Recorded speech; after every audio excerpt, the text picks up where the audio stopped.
আমার ধীরে ধীরে চলেন নবী ঈদগাহের ময়দান ধীরে ধীরে চলেন নবী ঈদগাহের ময়দান হাসান ও হুসাইন এই ছোট্ট বিচার যদি দুনিয়ার চোখ দিয়ে দেখা হয় এই ছোট্ট সামান্যটুকু বিচার যাকে কিছু জালিম গণেরা মনে করে সেই বিচারটা আমার স্বয়ং আল্লাহ করে দিয়েছে বন্ধু আমার বিরাদার মুসলমান বাবা জীবন ভাইরা আমার শুধু আব্বাজি আমার এতটুকু নয় আরো একটু আপনি আগিয়ে আসুন আব্বাজান হাসান ও হোসেনের বাল্য জীবন বলে মুসলমান বাল্য অবস্থায় হাসান ও হুসাইন ছোট্ট অবস্থায় হাসান ও হুসাইন আপনার আম্মা জননী মা ফাতেমা রাসূলুল্লাহ নবী মুস্তাফার নিকটে রয়েছে আমার নবী ও দুজাহানের আদর প্রেম ভালোবাসাতে রয়েছে হঠাৎ করে হাসান ও হুসাইন একদিন সন্ধ্যাবেলাতে দুই ভাই আম্মা জননীর নিকটে দাঁড়ালো আম্মা জননীর নিকটে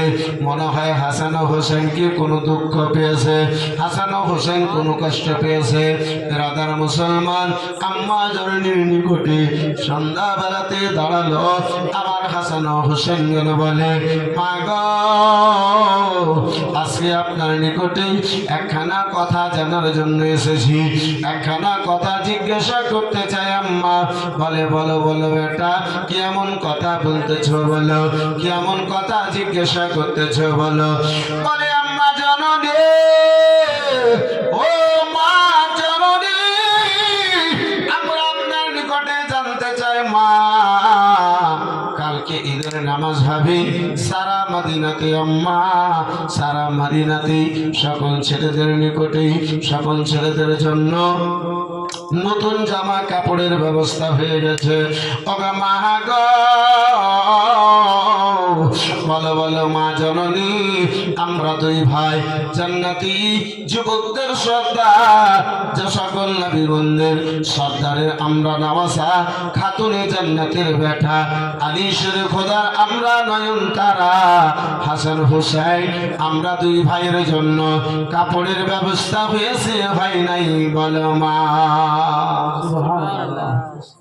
সন্ধ্যাবেলাতে আম্মাকে জিজ্ঞাসা করতে আসি মা বলে বেটা এখন পর্যন্ত তোমাদের জন্য কাপড়ের কোনো ব্যবস্থা হয় নাই রাডিলা দুলারা বলে মা কালকে ঈদের দিন মা তাহলে আমরা কি এই খারাপ পুরাতন কাপড় পরে ঈদগাহে যাব আমরা যে সকল নবীগণদের সর্দারের নওয়াসা আমরা যে খাতুনে জান্নাতের বেটা নানা জান নির্শান সকল নবীগণদের মধ্যে আলাদা আম্মা আমরা একজন নবীগণদের নওয়াসা হয়ে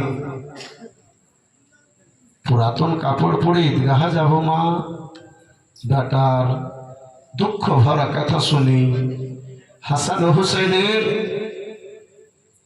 ব্যথা ভরা কথা শুনে মা ফাতেমাতু জাহরার জবান থেকে বেরিয়ে গেল বেটা এখন পর্যন্ত হয় নাই সকালের পূর্বে পূর্বে বেটা তোমাদের জন্য কাপড়ের ব্যবস্থা হয়ে যাবে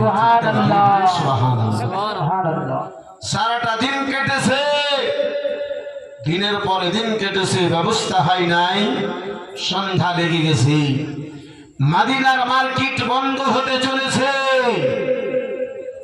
আমার ফাতেমা বলে বেটা ঈদগাহার ময়দানে যাওয়ার পূর্বে তোমাদের জন্য কাপড়ের ব্যবস্থা হয়ে যাবে হাসান ও হুসাইন রাদিয়াল্লাহু তাআলা আনহু বন্ধু আমার বিরাদার মুসলমান বাবা জীবন ভাইরা আমার একটু আব্বাজি সান্ত্বনা পেয়েছে গো একটু যেন সান্ত্বনা পেয়েছে বন্ধু আমার সকাল হবে মদিনার সকল ছেলে বোনেরা যেই মতো নতুন জামা কাপড় পরিধান করে ঈদগাহার ময়দানে যাবে সেই মতো আমরাও দুই ভাই জানো নতুন জামা কাপড় নতুন জামা পরে ওই ঈদগাহার ময়দানে জানো রওনা দেব নতুন কাপড় পরিধান করে ওই ঈদগাহার ময়দানে রওনা দেব ছোট বেটাতে ঘুমিয়েছে, মদিনার মার্কেট বন্ধ হতে চলেছে, মদিনার মার্কেট আব্বাজি বন্ধ হয়ে গেছে।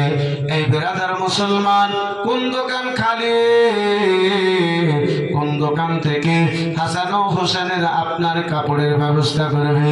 বাড়িতে টাকা নাই, সেটাও যেন ব্যবস্থা নাই, কোন দোকান থেকে কাপড়ের ব্যবস্থা হয়ে যাবে।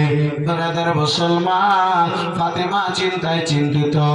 আল্লাহ, রাত লেগে গিয়েছে, মদিনার মার্কেট গুলো বন্ধ হয়ে গেছে, দোকান জানা বন্ধ হয়ে গেছে। আল্লাহ, বেটাকে যে বলে দিয়েছি, হাসান ও হোসেনকে বলে দিয়েছি, বেটা তোমাদের জন্য কাপড়ের যেন ব্যবস্থা হয়ে যাবে, জামার ব্যবস্থা হয়ে যাবে। আল্লাহ, সকাল হবে, বেটা দুটো যদি জামা কাপড় না পায়, বলবে মা, আম্মা জননী গো, তুমি আমাদেরকে মিথ্যা কথা বলেছিলে, আম্মা জননী তুমি আমাদেরকে সান্ত্বনা যেন দিয়েছিলে। বন্ধু আমার, বিরাদার মুসলমান বাবা জীবন ভাইরা আমার, নবীর বেটি ফাতেমা কোন দোকানে যাই না, নবীর বেটি ফাতেমা কোন মার্কেটে আব্বা জান আমার যাই না, নবীর বেটি ফাতেমা কোন কাপড়িয়ার নিকটে যাই না।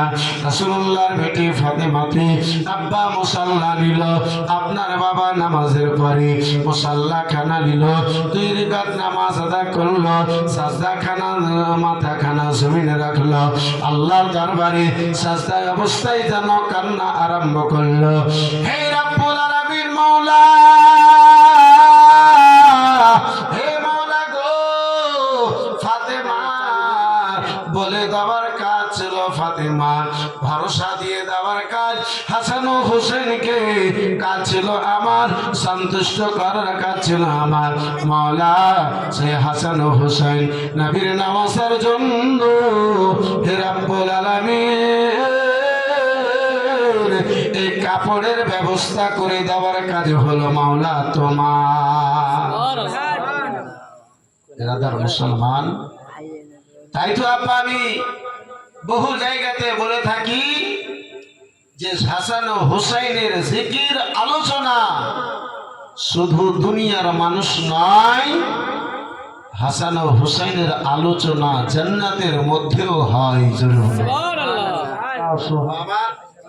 আপনি বলবেন নুরুল কাদরী সাহেব, প্রথম কথা আপনার নিকটে শুনছে জি, একটা জামা তৈরি করার জন্য, একটা পাঞ্জাবি তৈরি করার জন্য তার মাপ হওয়া প্রয়োজন, আছে না নাই? মাপ যদি না হয় তাহলে ছোট হবে কিংবা বড় হবে। আজ পর্যন্ত কোনো ব্যাখ্যাকারী বোনেরা এটা ব্যাখ্যা করতে পারে নাই যে হাসান হোসেনের জন্য যে কাপড় এসেছিল সেই কাপড়টা একটু ছোট কিংবা বড় হয়েছিল। এই বিরাদার মুসলমান, এখান থেকে প্রমাণ এটাই হয়, যদি হাসান হোসেনের আলোচনা সেখানে ছিল না তাহলে মাপ মোতাবিক কাপড় হলো কি করে? মুআজ্জাজ সামনে কিরাম বাবা জীবন ভাইরা আমার ফাতেমাতু জাহরা রাদিয়াল্লাহু তাআলা আনহা দুনিয়ার কোন বাজারে নয়, দুনিয়ার কোন কাপড় দোকানে নয়, আব্বাজি মুসাল্লা নিয়েছেন, নামাজ আদা করলেন, মাথা কানা সাজদায় রেখে আল্লাহর দরবারে কান্না আরম্ভ করেছেন। মাওলা, আমি ফাতেমা তোমার বান্দাতে কান্না করি, আল্লাহ তোমার দরবারে মোনাজাত করি, দোয়া করি, রব্বুল আলামিন পাক পরওয়ারদিগারে আলম, মাওলা আমার দুটো সন্তানকে সন্তুষ্ট করার ভরসা দেওয়ার কাজ ছিল আমার, রব্বুল আলামিন ব্যবস্থা করে দেওয়ার কাজ হচ্ছে তোমার। মাওলা, যদি কাপড় না হয় আমার সন্তানগুলোরা সকালে আমার নিকটে দাঁড়াবে, আম্মা জননী কাপড় কই কাপড় হয়ে যাবে বলেছিলি, হে রব্বুল আলামিন তোমার বান্দি ফাতেমা ওই হাসান ও হোসেনকে কি উত্তর কানা দেবে? আমার বান্দা রাসূলুল্লাহর বেটি আল্লাহর বান্দি ফাতেমাতে অঝর নয়নে কান্না করে আল্লাহর দরবারে দোয়া করে, হে রব্বুল আলামিন ইজ্জতের মালিক হচ্ছে আল্লাহ তুমি, এ রব্বুল আলামিন মান সম্মানের মালিক হচ্ছে তুমি। মাওলা গো, আমি ফাতেমার ইজ্জত কানা বাঁচায়া নাও, আমি ফাতেমার মান সম্মান কানা বাঁচায়া নাও। দয়ার নবী, মায়ের নবী, কামলিওয়ালা রাসূলুল্লাহর বেটি ফাতেমা এদিকে ঘরে বসে আব্বা, সারা মদিনায় লোকেরা ঘুমায়া গিয়েছে, কেউ জেগে নাই, সকল যেন বিশ্রাম করার জন্য আব্বাজি নিজের বিছানায় পড়ে গিয়েছি। বিরাদার ফাতেমার চোখে যেন ঘুম নাই। আমার আল্লাহ রাব্বুল আলামিন বলেছিলেন, ও জিবরাইল যাও যাও, আমার বান্দা আমার প্রিয় রাসূলের নামাজ হাসান ও হোসেনের জন্য দুটো জামা যেন নিয়ে যাও, দুটো কাপড় যেন নিয়ে যাও। বন্ধু আমার বিরাদার, রাত গভীর হয়েছে, ফাতেমার ঈমান ও আকীদা ছিল আল্লাহ আমার দোয়া ফিরাইয়া দেবে না। সুবহানাল্লাহ, সুবহানাল্লাহ। আল্লাহর দরবারে চাইবো, আমার মনের আশা পূর্ণ হবে, আল্লাহ রাব্বুল আলামিন এই আশাটাকে পূর্ণ করে দেবে। বন্ধু আমার বিরাদার মুসলমান, আজকে আমরা রয়েছি আল্লাহর বান্দা গো, বলি দোয়া করব, কাজ হবে হবে না, তার মানে আগেই ওর মনের মধ্যে ৩-৫ লেগে আছে, তাহলে কাজটা হবে কি করে? বিরাদার মুসলমান বাবা জীবন ভাইরা আমার, এই মুসলমান, একজন ছেলে মায়ের নিকটে যদি কাকতি মিনতি করে কোনো জিনিস চায়, আর সেটা যদি মায়ের নিকটে নাও হয়, তবুও ব্যবস্থা করে মায়ের জন্য যদি সম্ভব থাকে ব্যবস্থা করা, তো মা ছেলের চোখের জল দেখে, কান্না দেখে ব্যবস্থা করে দেবে কি দেবে না? একটু কথা বলুন, দেবে কি দেবে না? বন্ধু আমার বিরাদার মুসলমান, অবশ্যই দেবে। এই বাবা জীবন ভাইরা আমার, এই বিরাদার মুসলমান, আল্লাহ ভালোবাসাকে 100 ভাগে ভাগ করেছেন। এক ভাগ ভালোবাসা আল্লাহ সারা দুনিয়ার মানুষকে দিয়েছে। এক ভাগ ভালোবাসা আল্লাহ দুনিয়ার মানুষকে দিয়েছে। 99 ভাগ ভালোবাসা আল্লাহ বান্দার জন্য নিজের নিকটে রেখেছে। সুবহানাল্লাহ, আর একটু জোরে সুবহানাল্লাহ।